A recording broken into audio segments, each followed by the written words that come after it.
देश की राजधानी दिल्ली में लगातार जिहादियों के हौसले बुलंद होते जा रहे हैं और आए दिन कभी मंदिरों पर तोड़फोड़ और कभी मूर्तियों का जो अपमान करने की जो खबरें हैं वो लगातार सामने आती है। ताज़ा मामला हमने आपको बताया था कि जिस तरह से पंजाब केसरी पे हमने एक्सक्लूसिव खबर दिखाई थी कि तिकोना पार्क इलाके के एक शिव मंदिर को क्षतिग्रस्त कर दिया था।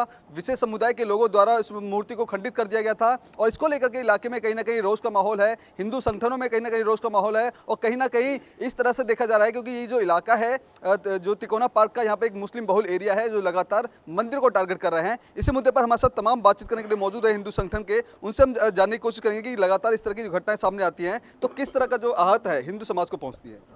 देखिए जी, हमारी जो सनातन धर्म है ये अरबों साल पुराना धर्म है और ये जो आप ये कह रहे हैं ना कि विशेष कुछ लोग, विशेष नहीं, ये कटमुल्ले हैं, इस्लामी राक्षस है। जैसे पहले देवी देवताओं को तंग किया जाता था ऐसे ही आज हमारे हिंदू सनातन भाइयों को तंग किया जा रहा है। और इनकी जो कुरान जो लिखी गई है जिसे वो पढ़ते हैं, जिसमें सूरा है, आयातें हैं, उनमें नंबर डाले हुए हैं, उनमें ये भी लिखा गया भाई धीरे धीरे आप वो जिहाद करो और जब जनसंख्या बढ़े उसके बाद तुम उन्हें हलाल करो। अब जैसे कि देख रहे हैं जहां हमारी जनसंख्या घटती है और वहीं इनका अपना जो है इस्लामिक जो गजवा हिंद की जो साजिश है उसको वो तैयार करते हैं, उस पर मुहिम को आगे बढ़ाते हैं। अभी हमारे माननीय योगी जी ने भी कहा था कि कटोगे तो बटोगे। ये हमारे लोगों को समझ में नहीं आ रहा कि 1200 साल से हम कटते पिटते आ रहे हैं और उसके बाद फिर ये हाल है। हम इतनी जल्दी भूल जाते हैं कि अभी कश्मीर में हुआ, पहलगाम में कच्चा उतार के हमारे लोगों को मारा गया है। दिल्ली में पढ़े लिखे मोदी जी कहते हैं कि भाई कंप्यूटर दो, शिक्षा दो मदरसों में। बाबूजी आप कुछ भी दे लीजिए, जब तक कुरान बंद नहीं होगी, जब तक उनकी मानसिकता ख़त्म नहीं होगी, आप इनको कुछ भी दे लीजिए, ये जिहाद करेंगे। ये इस्लामिक जिहाद होता है। ये कहते हैं ना वो हूर, 72 हूरों का क्या खेल चलता है इनके यहाँ। अरे तुम 4-4 बीवी यहाँ छोड़ जाते हो, वह 72 हूरों की उम्मीद करते हो। ये सब इनकी मानसिकता जो है वो बहुत गंदी है। और ये लोगों को जितना जल्द हमारे सनातनी भाइयों को समझ में आ जाए, चाहे कोई राजा हो, चाहे कोई रंग जो पैसे वाला हो, गरीब हो या मध्यम वर्ग के परिवार हो, आप इनसे भाईचारे की उम्मीद छोड़ दीजिए। कोई कहता नहीं मेरा अब्दुल नहीं, मेरा सुलेमान ऐसे नहीं। जहाँ ये कम होते हैं इनका अलतकिया जहाद एक शब्द है, वहीं राम राम भी करेंगे, शाम शाम भी करेंगे। जहाँ इनकी जनसंख्या बढ़ेगी आपको गाड़ी खड़ी करने नहीं देंगे, आपके मंदिर के यहाँ गाड़ी लगा देंगे, आपकी चौबालों पे कब्जा कर लेंगे, आपको पूजा नहीं करने देगा, आपको घंटी नहीं बजाने देंगे, क्योंकि इनको समर्थन मिलता है, भीड़ तंत्र हैं ये।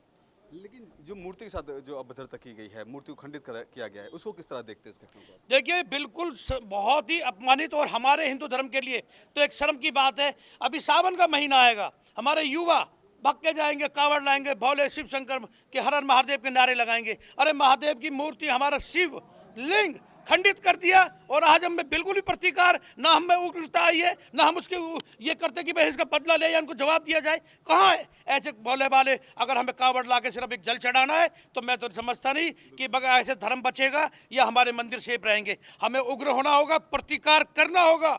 अब सीख लो, समझ लो, आने वाले कुछ सालों में 20 साल बाद ये स्थिति बन जाएगी जो भी आपके साथ है। और देश में देख रहे हैं कि जब भाजपा समर्थित सरकार के राज्य में ये हाल हो रहा है, लेकिन सरकार भी क्या करेगी? अरे आप जनमानस को खड़ा होना पड़ेगा, देखना पड़ेगा, कहना पड़ेगा, बोलना पड़ेगा उनको कि मेरे मंदिर में तुमने खंडित किया है, तेरी मंदिर के आगे मैं सूअर फेंकूंगा, तेरे मंदिर में, तेरे मस्जिद में मैं हनुमान चालीसा पढ़ूंगा।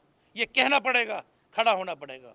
देखिए कहीं ना कहीं जो रोष है स्थानीय लोगों में भी देखने को मिल रहा है और इनका साफ तौर पे कहना है कि जहां तक अब इन लोगों को एकजुट होने की आवश्यकता है, क्योंकि जिस तरह से लगातार विशेष समुदाय के लोग हिंदू मंदिरों को टारगेट किया जा रहा है और इसको लेकर के अब एकजुट होना पड़ेगा और कंधे से कंधा मिलाकर के इन लोगों को सबक सिखाना पड़ेगा। सर किस तरह देखते हैं इस पूरी घटना को और क्या लगता है कि ऐसी घटनाओं पर किस तरह रोक लग सकती है? संगठन को कितनी जरूरत है एकजुटता होने की?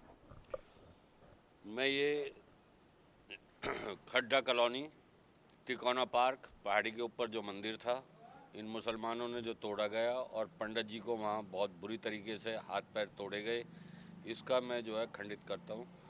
और बड़े अपने हिंदू सनातनी सभी भाइयों से प्रार्थना करता हूँ कि वहाँ उस पुजारी का सहयोग और मंदिर का सहयोग किया जाए। यही इस बारे में मैं बोलना चाहता हूँ। और जो हमारे खिलाफ इनकी जनसंख्या बढ़ती हुई जा रही है, हमारे चौधरी अनिल जी जनसंख्या फाउंडेशन के राष्ट्रीय अध्यक्ष और ममता बहन संयोजक, ये कई वर्षों से इस कानून को लाने के लिए जोर लगा रहे हैं और 2-3 दिन से अखबार में और न्यूज़ में भी इसके ऊपर आ रहा है। तो कृपया इसको जो है प्रधानमंत्री जल्दी से जल्दी जो है इसके ऊपर ध्यान दें। ठीक है, किस तरह देख रहे हैं इस घटना के बाद, किस तरह का रोष है खासतौर में हिंदुओं में देखा जा रहा है? भाई जी, जैसे जैसे इनकी जनसंख्या बढ़ रही है और जहाँ पे भी बढ़ जाती है, इनको अच्छी तरह से पता है कि हमें जनसंख्या कहाँ बढ़ानी है, क्या करना है।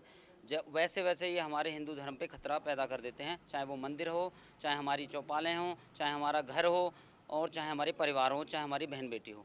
इसीलिए सबसे ज़्यादा ध्यान रखना होगा अपने आसपास। हम क्या करते हैं, एक आदमी है, एक संगठन है, वही ध्यान रखेगा, उसी का ठेका है, उसी ने ले रखा है, वही ध्यान रखेगा। उसके पास जाके हम सबको ध्यान रखना पड़ेगा। मंदिर टूटा तो हम कहाँ थे वहाँ उस समय, सारे लोग कहाँ थे उस समय? वहाँ जाना होगा और उसका प्रतिकार करना होगा। अगर हम नहीं करेंगे तो ऐसे ही मंदिर आया, हमारा घर भी टूटेगा कल को और हमारी बहन बेटियों की इज्जत भी लूटी जाएगी।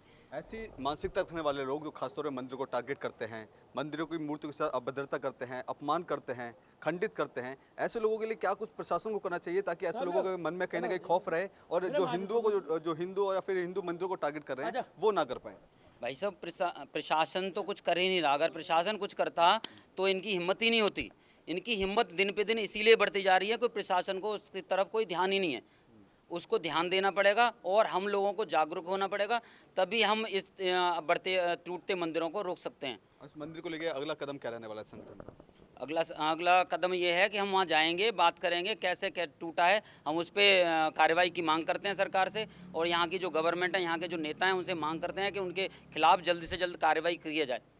तो देखिए, सीधे तौर पर एक बड़ी मांग है प्रशासन से की जा रही है। हालांकि ये बता दें कि इस मंदिर की जो क्षति पहुंचे तकरीबन 1 हफ्ते का समय हो चुका है, लेकिन बावजूद प्रशासन के हाथ अभी तक वो जो 2 व्यक्ति हैं जिन्होंने इस पूरी घटना को अंजाम दिया गया है वो अभी तो उनके हाथ नहीं लगे हैं। लेकिन कहीं ना कहीं स्थानीय लोगों में रोष का माहौल है। इनका साफ तौर पर कहना है कि अब ये प्रशासन तक जाएंगे, तमाम जो सरकार के नुमाइंदे हैं वहाँ तक पहुँचेंगे और मांग करेंगे कि जो जिन अपराधियों ने इस पूरी घटना को अंजाम दिया है उसके ऊपर सख्त से सख्त सजा दिया जाए। और ऐसे में इन्होंने ये भी बात कही है कि कहीं ना कहीं इस वाली घटना को देखते हुए अब हिंदू समाज को एकजुट होने की जरूरत है ताकि इस तरह की जो घटनाएं हैं आने वाले समय में ना हो पाए। लेकिन देखना होगा कि वाकई में इस जो मंदिर की घटना में जो लोग थे, जिन लोगों ने इस पूरी घटना को अंजाम दिया, वो वाकई में पुलिस की गिरफ्त में कब होंगे और जो मंदिर की पुनर्स्थापना है वो कब तक की जाएगी। कैमरा पर्सन कमलेश कुमार के साथ मैं संदेश सक्सेना, पंजाब केसरी .com, दिल्ली।